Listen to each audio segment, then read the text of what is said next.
welcome. Welcome, everybody, to the Law, Your Money, and You. This is a most exciting feature that we're doing now. And I'm Roberta, Saphire, an attorney in Sharon. And we have... This is Camille, Barron. I am a financial advisor and a healthcare advisor, also in Sharon, Massachusetts.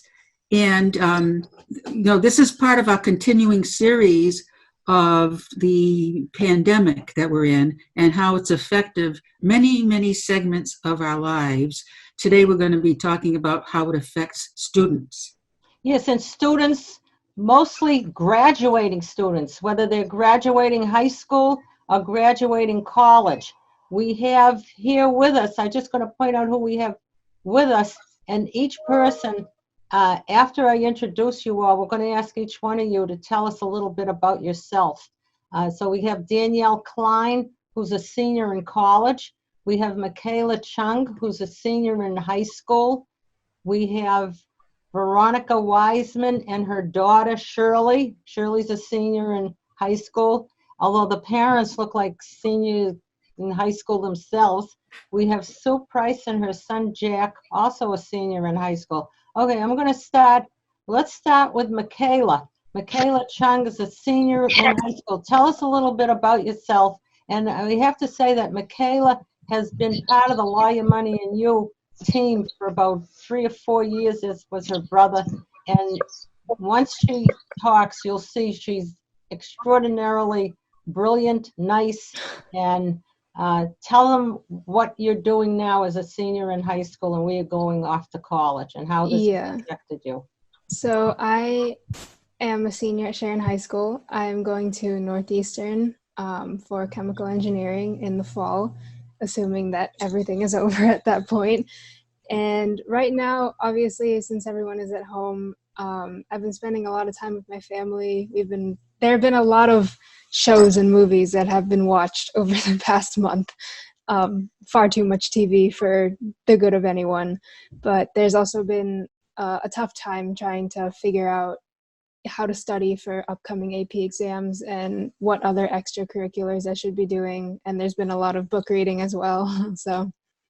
Oh, okay. How about Danielle? We'll get back to you, Michaela. Okay. So I'm a senior at Union College in Schenectady, New York. I'm a psychology major and a biology minor.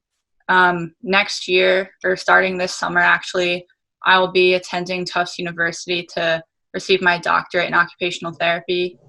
While at Union, I've been involved in a lot of different clubs and activities, but probably the most important thing to me at Union was that I was a member of the varsity women's crew team.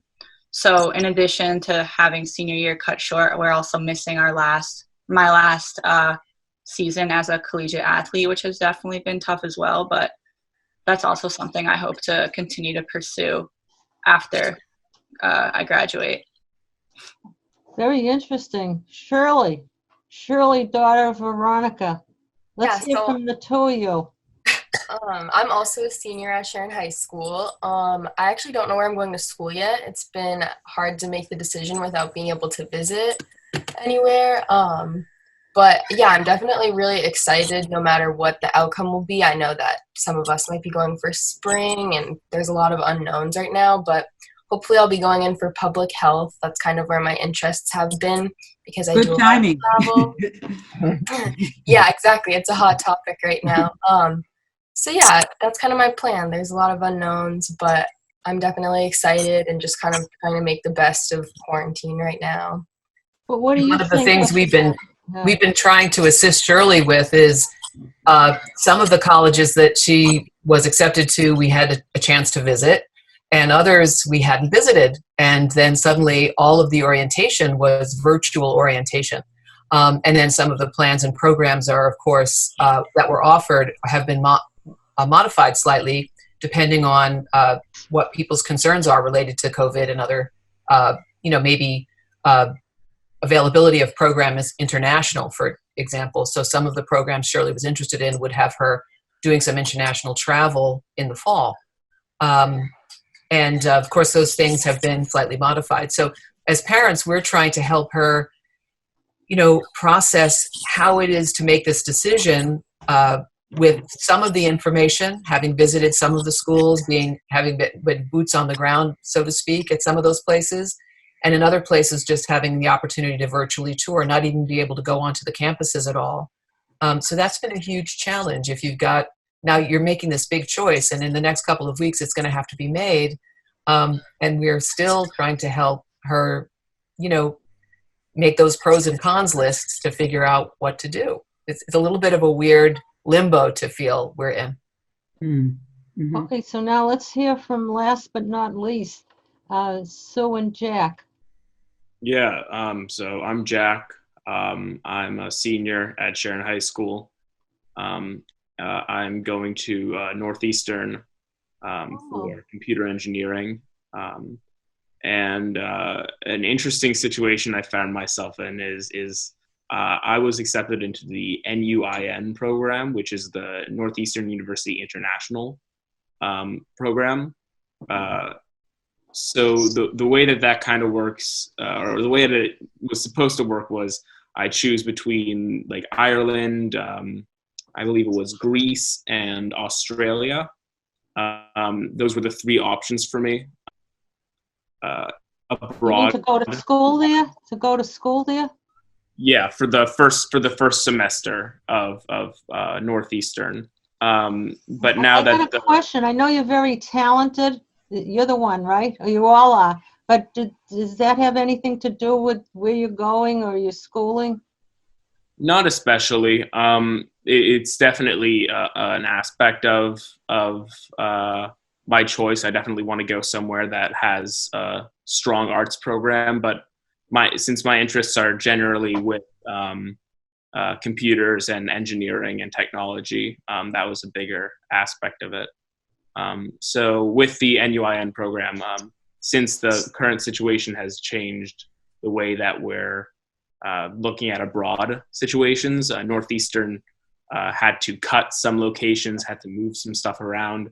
So the situation I've ended up in is that I'm going to be going to Boston for my first semester, but it's going to be like the NUIN program, but just in Boston. So there's still a bunch of information that we're trying to figure out, housing wise, travel, what food I'll be able to eat, how I'm going to be taking classes and all that stuff. So it's just been a process of balancing information and action.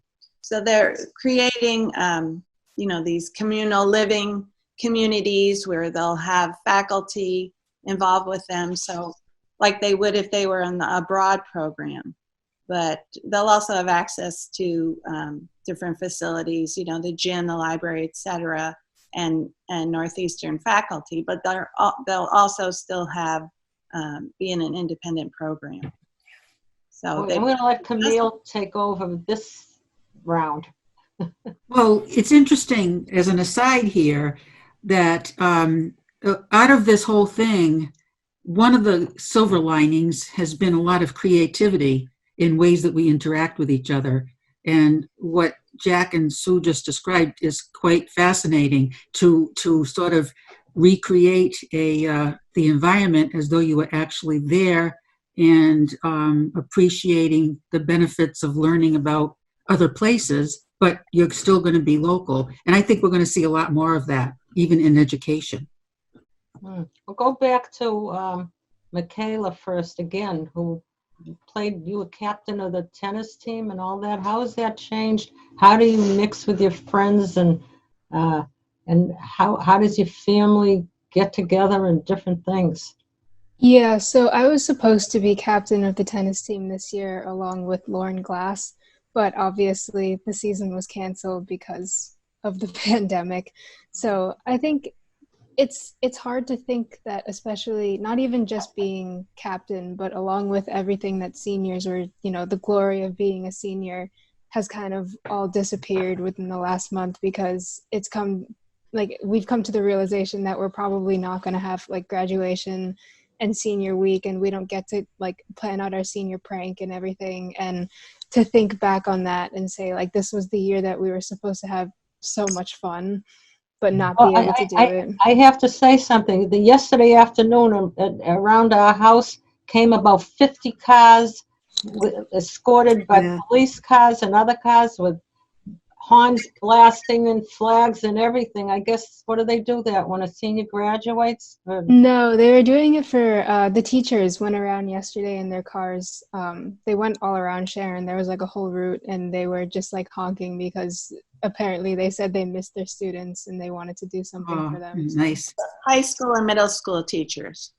Oh, so they had police with them They too. had Go That ahead, was very Camille. nice. they all wore masks, Yeah, Oh, good. well, yes, even in their cars. yeah. Yeah, interesting. So how about Shirley? Can you Oh, tell us a little bit about the experience, what it's been like for you to be a senior these last couple of months?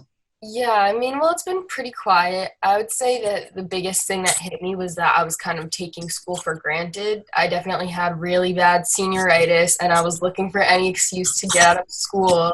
And here I have an excuse to get out of school for the rest of the year, and it's the last thing I want. So Yeah. it just kind of put things into perspective that, I don't know, that was something that I should have kind of just acted like it meant more to me, because now it's like, oh, it's gone, and we don't really know if we can get things back or have them in the traditional way. I'm trying to stay positive about at least grad, because if I had to pick between prom or grad, I would pick grad. Yeah. So I'm holding out on that one a little bit. Mhm. But other than that, I've just, again, trying to do some research on some of the schools that I've gone into, do virtual tours. I feel like the focus has been a little bit more on college lately, since we're not even in school anymore, even though we do have some assignments. you'll have annual reunions and laugh at this someday. I hope so. Right. Camille, we got Danielle there. I bet your pictures are different than mine in the order. Danielle's in my upper left corner. She's in my upper right corner. Oh, okay. So I just want to ask Jack something first before we go to Danielle. Okay. So Jack, what's it been like to, I'm assuming you must participate in virtual learning, is that correct? Yeah. So What's that been like? it's been an experience. I think the other seniors can attest that it's a bit touch and go. No one was prepared for this, and so I totally empathize with the teachers. It's very much a situation where everyone's trying to figure out something at the same time. So it's definitely a mix of review and trying to find ways to interact with classmates and with the teachers when we can't be there all day physically. It's definitely been a struggle to keep track of everything. Everyone's doing their own. Everyone has their own techniques, and everyone has their own views on how things should be done. So it's definitely difficult to keep track of it all and to stay, keep your head above the water when you're hearing one thing from this side and another thing from this side, and you're trying to be in these Zoom meetings with your teachers, but it's tough. I've definitely felt the effects on the schooling. I know as a senior, already we were transitioning into more review, especially in my AP classes. But in my non-AP classes, What's AP classes? So AP is advanced placement. So those are courses where at the end of the year you can take an AP test, and if you get a 4 or a 5, then most colleges take that as a course credit.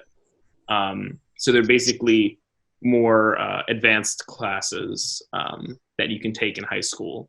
But in my non-AP classes, I think it's definitely more like what I think juniors and sophomores and freshmen are experiencing, where it's tough. In my honors English class, they've had to cut a whole unit just because there's no way they would be able to teach the intricacies of Hamlet over a Zoom call. Mm-hmm. And in the AP classes, also the college board that administers these exams, which are usually a few hours long, they're going to adjust those to be, I think, 45 minutes long, and you'll take them online instead of in person. So they've also cut the units that you will have on the exam. So for Jack, he felt like in his AP classes, they've already covered all the material that will now be on these exams. So in a way, they're missing out on some learning of other new material that now won't be covered on the exam. Yeah, there's definitely going to be a loss of information, just because rightfully the college board is cutting down the expected information on the exam. There's less that's going to be taught. So there's what you bring up, I'm saying, because we have to get to Danielle too, but what you bringing up is, how is it affecting the parents of these high school? They now have a new thing to worry about too. People forget about the parents, but like Veronica and Sue, you now have, and even Michaela's parents, how are they working it out? I wonder if the students realize that the parents, that the parents have this added thing. And that's interesting too. But I think we got to get to Danielle first. But then right after that, I'd like to hear from Veronica and Sue, and if you have something, how your parents are dealing, or even if they're even dealing it and worrying and all the headaches. Danielle, are you taking virtual classes with Union College now? Yes, we're doing all our classes via Zoom. And how is that working out? What's that been like? It's definitely been different and not ideal, as we've all experienced over the past few weeks. I guess what makes Union so special to me, like any other school or like any other small liberal arts school, is the size. Just in my class alone, there's like 480 of us. Mm-hmm. So the school itself is around 2,000 students. So you really feel that sense of community when you're on campus. And the school's been trying a lot of different things and ways to still implement that sense of community, such as doing synchronous online classes. But there's only so much of that you can replicate through a screen. So I think for me, that's been the toughest thing, because the material itself hasn't really been adjusted at all, at least in the classes I'm taking. It's definitely been lacking that sense of community, because again, there's just only so much that you can feel through, FaceTime or Zoom and stuff like that. So in a Zoom class, is it like what we're experiencing now, but more people? There are more students in the class plus the teacher? Yeah, essentially. And at least in my classes, the professors will share their screen. So we'll be able to see their PowerPoint or their screen, and then we'll also be able to see them or hear their voice as they're talking, which has definitely been helpful. And then after so most of the lectures are recorded, and then the professors will upload those lectures, and then you'll also be able to have the transcript of what they were saying, which definitely makes it easier if you miss something or you want to go back and study and stuff like that. So there's definitely, that's an advantage, to be able to go back and listen to lectures directly. But yeah, I think the sense of community has definitely been the most impacted, at least for me personally, by going to online classes. Did they cancel your graduation at all? My granddaughter is a senior at University of Southern California, and they canceled her graduation. So we heard last night, actually, or 2 days ago, that as of now, because Union's a trimester school, so we graduate essentially a month after most schools. So my graduation is scheduled for June 14th. Most likely that's not going to happen. So we got a message from the president the other day saying that we will be finding out by May 1st whether or not that June 14th graduation date will still hold true. And if not, they have promised us an on-campus something. It's just a matter of when and what. So we actually received a survey last night that we all filled out, just asking us about different scenarios and stuff like that. And then Monday night, there's a Zoom meeting where some of our student representatives are having a meeting with the president, and we were all invited to kind of join in and just watch. So in the coming days, we should have more information. But I think right now we're just kind of in this limbo state where nobody really knows, what things are going to be like in a few months. So you can't really plan this big, ceremony until we kind of have a more clear sense of what the coming weeks hold. Boy. Okay, next, the parents. I want to hear from the parents. Veronica, how are you doing with this? Do you feel like this is an added work to what you do anyway? But you do so much anyway. Well, I think having a responsible student, and I think that that's true for all of the students on this panel. As a parent, I was less concerned about monitoring Shirley's academic life because she's been such a responsible student, and so I knew that she was going to respond to and follow through on whatever was required of her. And I understood it was going to be curtailed a little bit. I understand where Sue's coming from. I think that AP test is going to be just the open response portion, just an essay portion. We've been monitoring that and following at that. I think as a parent, I'm more concerned about the social emotional impact that it's having on our children. And so one of the things I've been trying to do is work with the school district and in my involvement with the parent-teacher organizations to see if there's some way we could put together some community building and support activities for the kids. Because I think that the first impulse, of course, was to try to put something together for the academic side to make sure that we could cover that as best we could. But I do feel like now it's time for us to recognize that we're maybe, because we're in this for the long haul, how do we build back a feeling of community and togetherness and connectedness? And I think it's something that we've been missing. So I think, to speak for myself as a parent, I want to be actively trying to make sure our kids are feeling like, as secure as possible, that we're in charge of things, we're moving forward, we're making plans, we've got ideas, we've got creativity, energy, that we're still here, we're still connected, we're still working together, we're still there for each other. And how do we do that? So that's kind of been where I've been focusing, the morale and the spirit. I want to see that back in my child, who I know has lost so much emotionally. I want to try to feed some of that back. You have other children, Veronica, at home? We have a 20-year-old daughter who is a second semester sophomore at Mount Holyoke College. Uh-huh. And it's been a fairly seamless, just like with Danielle, it's been a fairly seamless exercise for the academic thing to be maintained. The colleges and the students at college already kind of have this remote, situation where they're doing a lot of studying outside of class, and they connect.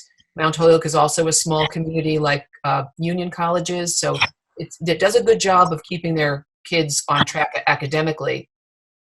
But they're making plans as if September is going to happen with business as usual, and it's anybody's guess as to what and whether that will happen. Sure. The whole country's in that boat right now. Exactly, Camille. So how about you? You I agree. If my kids were younger and I really had to monitor them with, going online and getting their work done and staying on top of it, that would be a lot more work for me. But yeah, Jack has two older brothers who are both in college, so they're both home now, and with my husband home working, and everybody scrambles around. I need this room, I need it quiet at this time, and everybody's busy shuffling around the house so they could get their work done or log on to whatever they need to be doing. Is everybody working? Yeah, everybody's working, and their studies might be continuing, but one of his brothers is a fine arts major, so that's kind of a hard thing to be doing online, and a lot of that feedback you really need in person, or you need the materials or the facilities that they have at school. And then also, just like Jack is missing out on the shows he's supposed to be in, and hopefully they could do something creative, maybe having a reading online or something of the script. You know, his brother is in an a cappella group in college. Oh, They're missing yeah. out on that as well. You know what's good about this? We came up with this. We talked about coronavirus with the health and on the effect on businesses, which is devastating. But they always forget about the students. They figure, oh, you know, they're kids. What, you know, they don't seem to realize. It's one of the things people say. How do you get the kids to do that? I said it's easy. I treat them like people, and we forget that our students not only are our future, but they're people. And you have to deal with them in that. I mean, look at all the different, we've got what, 3 seniors in Sharon High. Each one is different, but each one is the same. We have a senior in college. Everybody got the same. The parents have the same kids, and you never stop worrying and caring. As a parent, that never goes away. You're right. You know, interesting what you just mentioned, Sue, about the arts. There again, there's been a lot more creativity now, even in the arts. For example, I don't know if you've been watching Saturday Night Live, but the latest episode was done by Zoom. So normally, these are people who would be interacting with each other in a skit. But instead, each one did his or her own skit, one at a time on Zoom. It's not exactly the same, but they use creativity to get that done, and we'll probably see a lot more of that. If you haven't seen it, the best one was the toilet paper one, which Yeah, there are some funny things about this whole thing too. That why is it that toilet paper is such a high commodity nowadays? There are so many things that could Do be. kids know about the toilet paper shortage, which there really isn't one? It's just that people are hoarding. Do you know that people have become hoarders? Like Danielle, what are you guys hoarding at your house? Anything? I don't really. I mean, there's definitely a lot of food. We have a lot of food. Seems like every day. Enough My toilet mom paper? We have a lot of toilet paper, but we normally have a lot of toilet paper. So I don't know if that's anything new. I mean, my parents have been pretty cognizant of, you know, like taking, you know, 1 or 2 rolls and not like 10. They won't let you anyway, if they have any. Most of the stores, at least the times I've gone, those shelves are bare. Exactly. Michaela, how was it? Michaela has an older brother who goes to Northeastern too. How's he doing? He's doing okay. He's also doing online classes. Some of them are live, and then some of them are just pre-recorded. So he kind of gets up at around the same time anyways every day, but now he's What time was it? It used to be noon. Is it still noon, or is he getting up? No, no, it's not noon anymore. He can't wake up at noon anymore. So. Does anybody have, like Sue in your house, do the kids sneak in any friends and you don't even know they're there? Does that happen? Nobody's sneaking anybody in. You better not be anyway. But I agree with Veronica. I'd like to see some creativity for the seniors to be able to still have their senior week kind of events, you know, their recognition, their social events, you know, yearbook signing and whatever they can do for prom and graduation and banquets and so on. I'd like to see how we can be creative with that, even if it goes later into the summer. One thing I'm curious about, and I think Veronica and Sue alluded to it, but there's been an awful lot of concentration, obviously, on physical health and the practical implications like we're talking about now, not being able to be there with students or fellow workers. But, you know, there's also a lot more evidence now in just these few weeks that there is definitely an emotional impact that people are feeling, those who are isolated in particular. And I think even Danielle, I think you mentioned it, that you missed that camaraderie that you would normally have. Can you talk a little bit more about how this has affected you in that respect psychologically? Has it changed any any of the way you're feeling about things in Yeah. general to have this kind of a, I'd like to know from Danielle too how many siblings she has. I don't know if she mentioned it. So I have one younger brother. He's a freshman at University of Miami in Florida. Mhm. So he's home now too, and he's going through the same motions I am, online classes. Mhm. He finishes up soon though, I think the Mhm. end of April, beginning of May. So Mhm. he's almost done. Mhm. But yeah, for me, I mean, this has definitely been one of the toughest things that I've ever gone through. Just because, especially with my team and everything, you think that you have so much more time Mhm. than we actually did. And all of a sudden, I know Union kind of shut down in a matter of 3 days.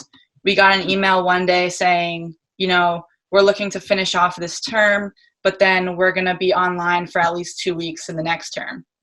And then the next day we got an email saying that a staff member at the school had tested positive. So classes and final exams were done. You guys have to leave tomorrow. So we found out, it all just happened very quickly. So it was a lot to kind of process in a very short amount of time to just, me and my roommates had to pack up all our stuff. And here we were thinking that we had a whole other, 10 weeks of college. And then all of a sudden you're done with college. So that was just a lot to kind of think, okay, like this is it. We're done just like that. And I think also what makes it so hard is a lot of us have been privileged enough to kind of have a path, paved for us. We went to elementary school and then middle school, then high school, and then a lot of people go to college or trade school or find a job or military. But after college, it's kind of like, what's next? Like, do I get a job? Do I take a gap year? Do I go to grad school?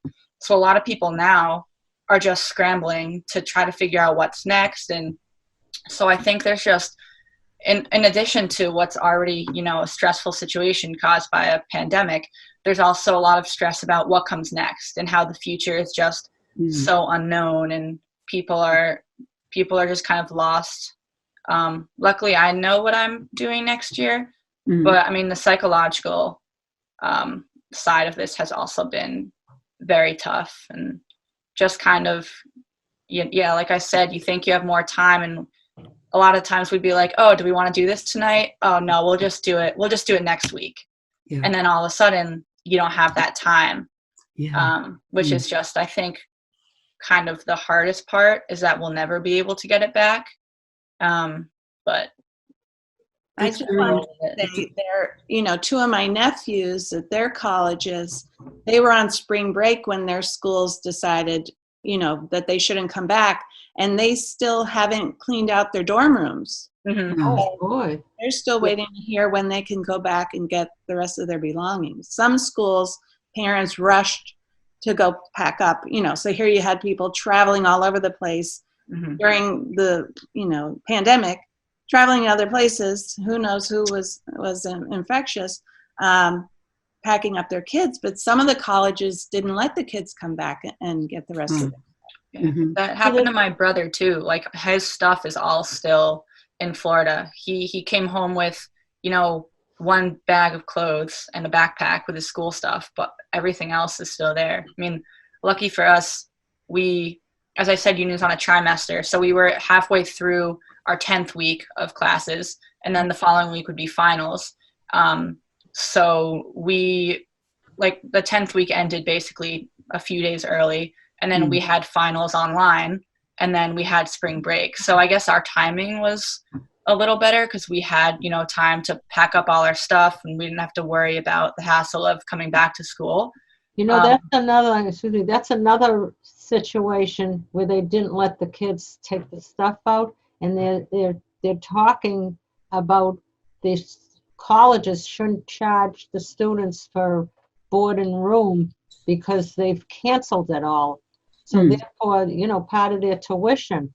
And there's a whole, I don't know if that's been resolved yet. Has anybody run into that?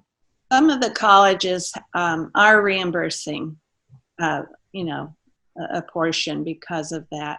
And there was an article I saw today because, my son, I said, is a fine arts major.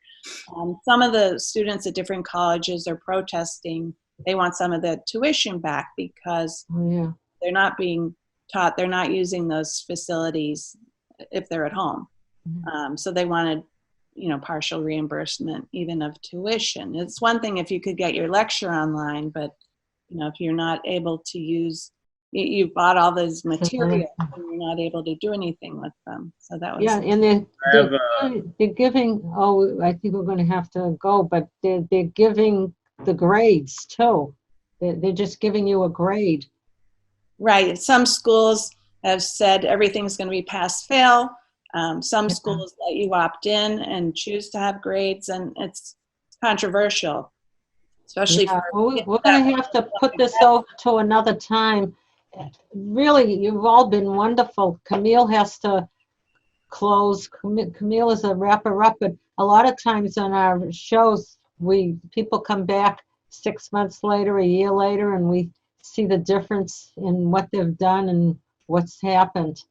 Michaela has been several times. He has been several times. Yeah. By the way, I'm not a rapper. I'm a rapper-upper. Oh, a rapper-up. Who knows? Maybe I'll be a rapper with all that's going on. Who knows? Have Jim play the guitar. Make a rap song. Right. Thank you. This has been great. And I think it'd be wonderful to have you all back in a couple of months and see how things have changed, what's been happening in your lives in terms of being able to graduate, for instance. We want to keep this as an ongoing episode. So thank you very much for joining us, and thank you to our viewers for watching us. We're doing this continuing series on the coronavirus. So if you have any ideas or any feedback, we'd love to hear from you. Because remember, this is your show. The law, your money. Everybody point. You. You. God bless all. Thank you.